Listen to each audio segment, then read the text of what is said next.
es lo que vamos a tener como un ingrediente vital del siglo XIX? Son las intervenciones extranjeras. Es decir, las intervenciones de aquellas naciones que para el siglo XIX estaban más que listas para adueñarse de lo que quedaba del mundo. Recordemos que España va a perder las colonias de toda América y entonces Francia, con Napoleón Bonaparte, quiere todo y también Inglaterra quiere todo. ¿Qué es lo que va a suceder? También Estados Unidos quiere todo. En este siglo, las naciones que durante 3 siglos después de la conquista saquearon lo suficiente y se enriquecieron del dominio de otras naciones, aún con las independencias declaradas de las recién naciones creadas en América, ya una Argentina, un Chile, un México, un Colombia, un Paraguay, ya son naciones, aún así dicen tengo que dominarla.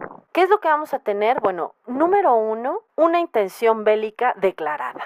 Cualquier pretexto está bueno para que yo haga una declaración de guerra, invada con la seguridad de que te voy a ganar y me vas a dar lo que yo te pida. Puede ser dinero, bienes o territorio. Entonces, estas son las intervenciones extranjeras. ¿Quiénes intervienen? Bueno, pues hay 2 personajes fundamentales, Estados Unidos y Francia.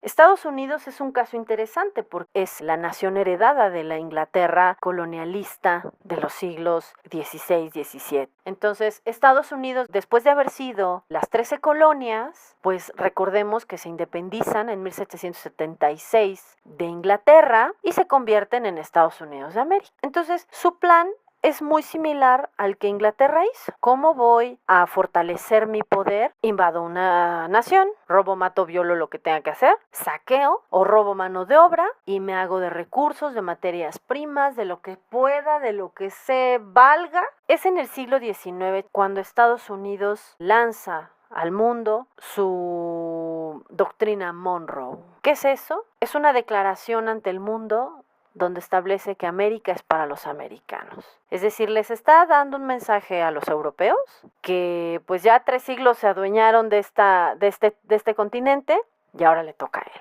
Y entonces es América para mí. Y si se meten aquí, vamos a tener problemas. Y México es un escenario extraordinario para dejar claro eso. Porque entonces van a apoyar al grupo liberal y los europeos van a apoyar al grupo conservador.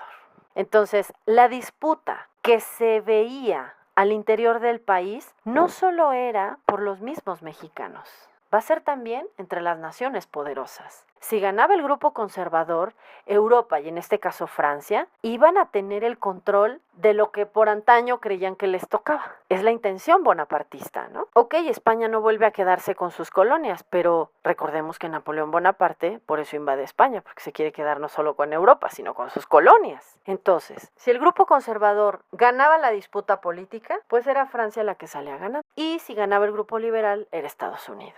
La historia, pues ya la conocemos.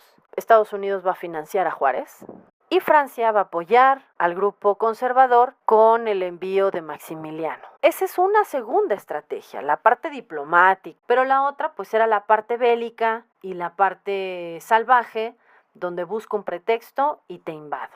Entonces, estas invasiones a territorio nacional, me encantaría que no olvidaran estas 4. 1, que es la intención de la independencia de Texas en 1836, la llamada Guerra de los Pasteles con Francia en 1838, luego lo vuelve a intentar Estados Unidos y que funciona en 1847 cuando se llevan la mitad del territorio. Aquí es muy interesante porque los estadounidenses se metieron hasta la cocina, llegaron al zócalo de la ciudad y hasta el sur de la ciudad, de lo que ahora es la Ciudad de México. Hay una estación del metro de la línea que va de Tasqueña a 4 Caminos que tiene nombre de general de esas batallas y es General Anaya, un antes de Tasqueña. El general Anaya fue quien defendió esa parte de la ciudad contra la invasión estadounidense. Ahí, por ejemplo, los gringos pues terminaron izando su bandera en el Zócalo. Fue vergonzoso, la gente, las señoras de las casas aledañas les gritaban de groserías, los insultaban, les aventaban cosas, pero pues de eso no servía de nada, ¿no? El país estaba rendido, gobernaba Santana. Y entonces, pues fue ahí donde Estados Unidos echa a andar una estrategia que creo que le funcionó, que fue: no me voy a adueñar de esta nación no me la voy a anexar por completo, me voy a quedar con las regiones que puedo todavía moldear a mi manera, por eso se queda con los territorios del norte,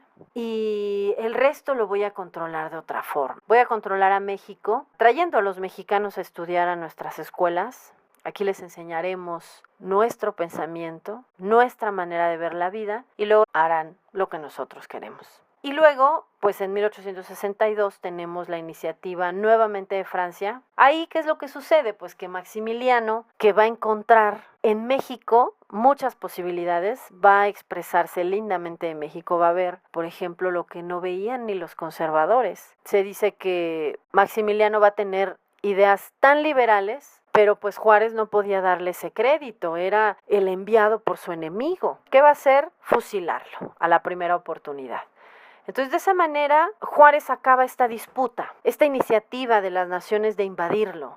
A Juárez debemos verlo en su justa realidad. Juárez fue un hombre fuerte, un hombre que se impuso, y para imponerte ante un grupo como el conservador, que es poderoso, que tiene recursos, que tenía influencia extranjera, pues necesitaba ser verdaderamente alguien muy poderoso y muy temido. Con el fusilamiento de Maximiliano, pues va a dejar muy claro el mensaje ante los europeos. Pues le va a dar mucha fuerza a los Estados Unidos. Se cumplía el América para los americanos. Iba a ser Estados Unidos quien iba a dictar el orden de este continente, nadie más.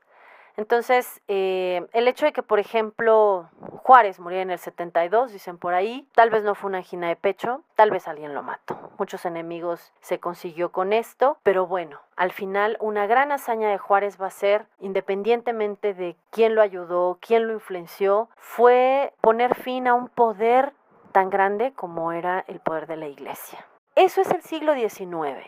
No hay que aprenderse más cosas. Si alguien quiere indagar sobre algún aspecto, adelante, pues que se ponga a leer y que se aprenda unas fechas. Pero a mí me interesa mucho que entendamos esto. ¿Quién es quién en el siglo XIX? Es un siglo convulsionado. Es un siglo que no es sencillo. Todas las regiones del mundo, en el momento en que obtienen su independencia, tienen un proceso como el de nosotros. Tienen un proceso en el que se están peleando por poner el orden que cada quien cree que debe tener, porque iniciamos un nuevo proyecto. Y empatar todas las ideas para ese nuevo proyecto no es sencillo. Entonces es un siglo complicado, con invasiones, sí. Este siglo nos va a heredar, por ejemplo, las efemérides. O sea, si uno revisa el calendario y todo el esquema de las ceremonias cívicas, es un calendario muy liberal. O sea, recordamos mucho todas las batallas o logros de un siglo XIX que marcó el inicio del nuevo país. Le debemos el himno nacional a este siglo porque Santa Anna, aún en su confusión, es quien emite la convocatoria para que se haga un himno, y entonces es en el periodo en el que él está gobernando cuando se hace este concurso, cuando gana la melodía y la letra que hoy cantamos, y que, pues si lo analizamos, chicos, es muy claro que es un himno que alude a la lucha, a la defensa. Nuestra identidad en ese momento era: vamos a la batalla a defender lo nuestro. Vamos a tener aquí también dos constituciones, la de 1824 y la de 1857. Es un siglo que además va a finalizar y a iniciar con un personaje liberal, heredero del proyecto de Juárez, pero que al mismo tiempo pues va a traicionar esos principios liberales. Porfirio Díaz es un liberal que va a librar las batallas junto con los liberales y que va a obtener el poder bajo el mismo lema con el que lo van a sacar de su dictadura, y es la no reelección.